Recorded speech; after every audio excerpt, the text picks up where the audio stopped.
Welcome back to the Daily Bread Bible Study. We are looking at Exodus chapters 1 through 4 today for day number 16 of the Daily Bread Bible Study series.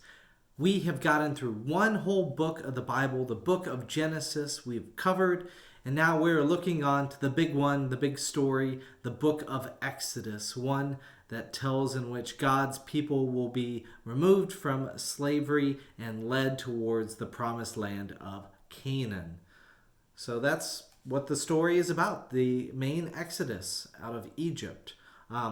We will see in Exodus that God calls Moses into service via a burning bush, and Moses will stand against Pharaoh, lead the Israelites out of Egypt, struggle with the realities of wandering in the wilderness, and create structures to guide the chosen people in life, culture, and worship.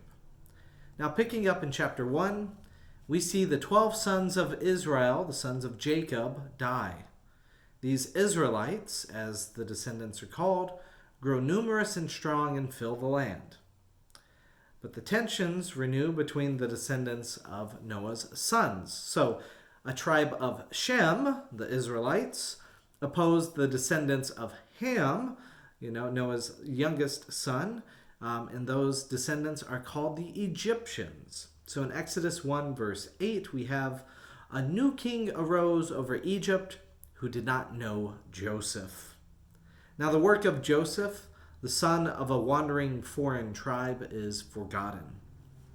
The new Pharaoh receives the power and privilege from his forefathers, not realizing that Joseph guided Egypt's acquisition of wealth. Being unsettled about Pharaoh's own power, he and the Egyptians look down on the Israelites. Pharaoh has no plans to release slaves or give them opportunities to escape, and instead he seeks to oppress them for his benefit. This includes forcing them into manual labor, as it says in Exodus chapter 1, verse 11. They built the supply cities Pithom and Ramses for Pharaoh. Now, even in the midst of harsh slavery, God blesses the Israelites. The king of Egypt seeks to cut off their future, ordering 2 Hebrew midwives to kill every male-born child of the Israelites. Yet the midwives, they fear God and not Pharaoh, and are the ones who bring life instead of taking life. They make excuses, and Pharaoh adapts his strategy. Then in Exodus 1:22, "Then Pharaoh commanded all his people, 'Every boy that is born to the Hebrews you shall throw into the Nile, but you shall let every girl live.'"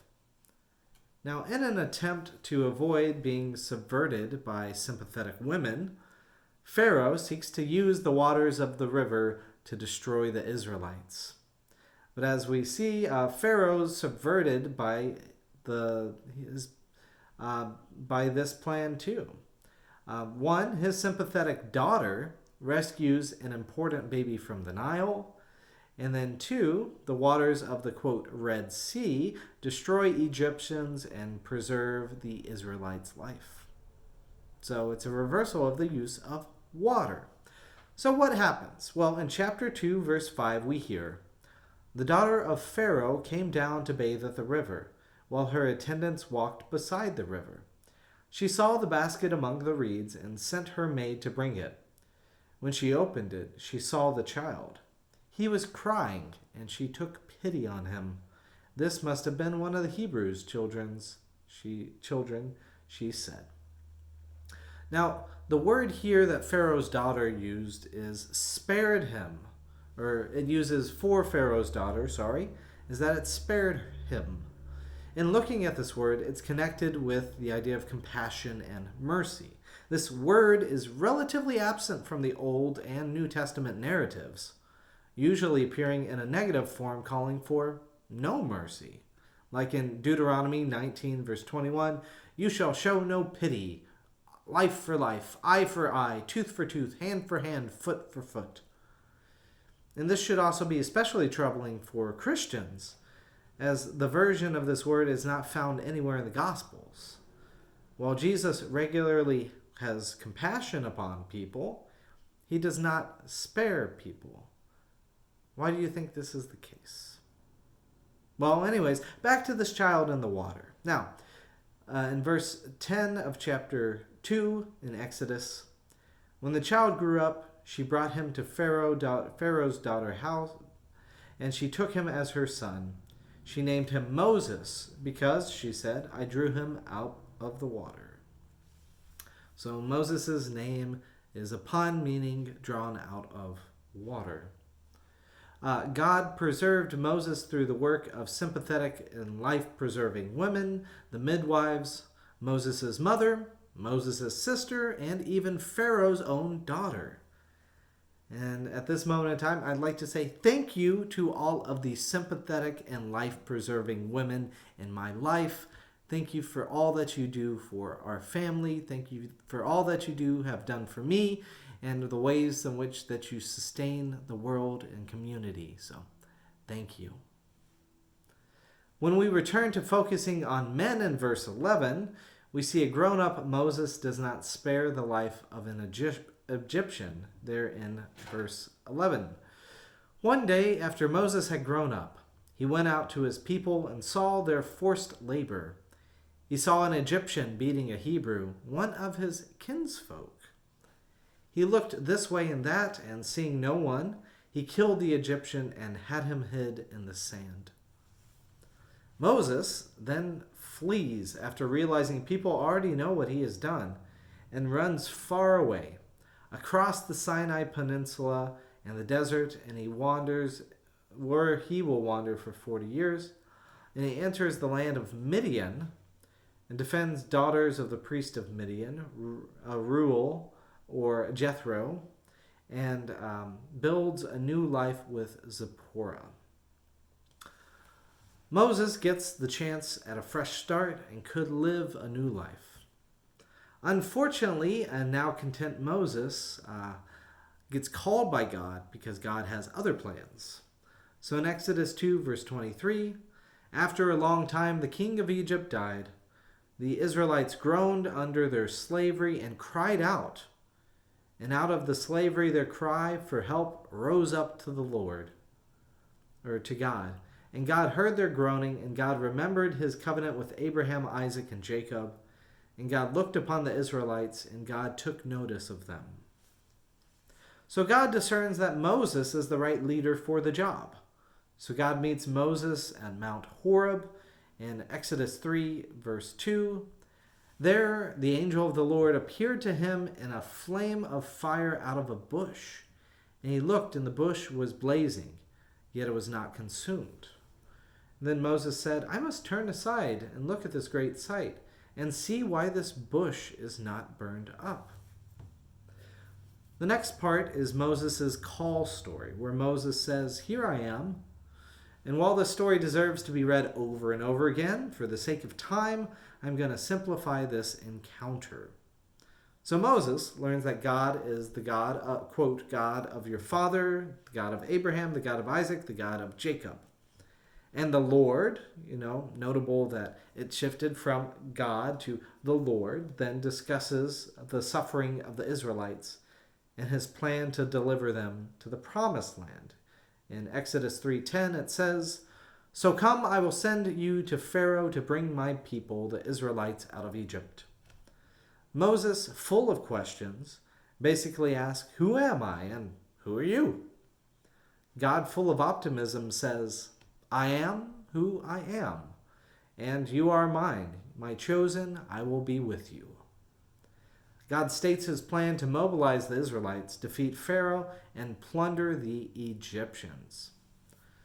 So in chapter 4, Moses again needs some reassurance, saying, what if they do not believe me or listen to me?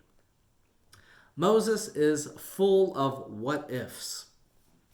Undeterred, God equips Moses with 2 shown miracles. His staff becomes a snake, and his hands become leprous and then clean.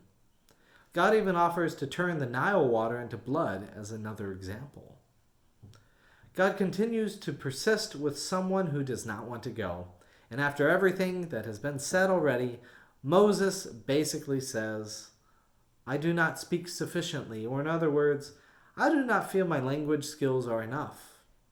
He then directly asks in verse 13 of chapter 4, "Oh my Lord, please send someone else." Ever been there? Ever wanted God to send somebody else?